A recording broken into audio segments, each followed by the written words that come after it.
Hello and welcome to the return of the Space mini-series.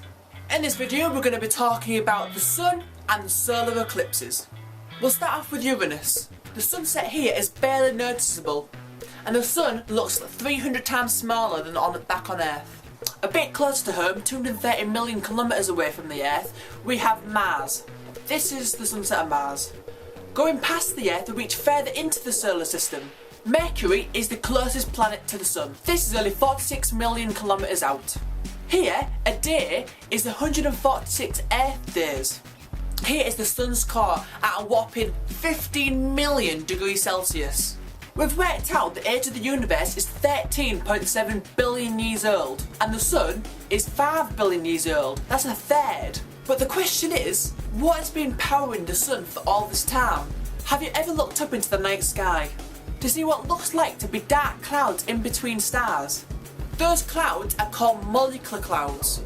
It's basically hydrogen and dust mixed together. You know, these are the building blocks for stars.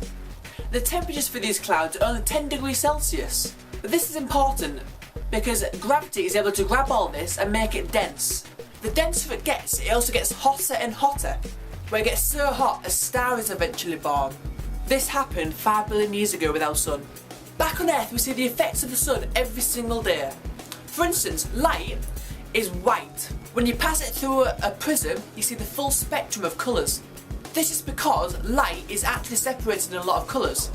Now plants have evolved to use certain parts of light. For instance, blue light, there isn't a lot of them, but it's very strong. While red light, there's a lot of them, but it's very weak. Plants use blue and red light to photosynthesize, which leaves with the green colours. As plants don't need the green light, they instead reflect the light. This is why we see green plants. Another thing we see back on Earth are solar eclipses. Last year a solar eclipse happened in India.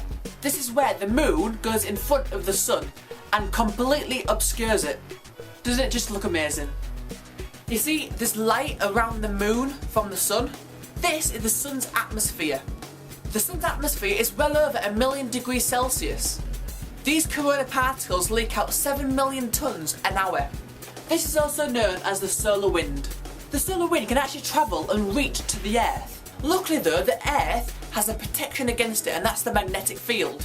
Though sometimes some of the solar wind gets through the protection. As the Earth's magnetic field originates from the poles, all the solar wind eventually gets to the poles. This is called the Northern Lights. Jupiter, the biggest planet of the solar system, also has a magnetic field, the largest magnetic field of the solar system. This orbit is a permanent fix on Jupiter. The effect of our Sun isn't just found on the solar system, it also reaches further away. There's an asteroid belt 50 times further away than the Earth. The Sun's gravity grafts onto this and keeps it in orbit. Beyond here, only light escapes. For light to travel to our closest star, it would take 4 years from the light to get there. That means it's 4 light years away. Also, stars have a life cycle. Currently, our Sun is in the middle of its life cycle. As the Sun burns its fuel, it expands, and that's using more and more fuel. Eventually, as it expands, it engulfs Mercury. By this point, it will reach 200 times bigger than its current state. Our Sun will end its days as a red dwarf, where eventually the Sun will die. That's it for today's video. If you have a video suggestion, please send me it. I'll definitely consider it. Thanks for watching the video guys, and I'll see you guys later. Bye bye.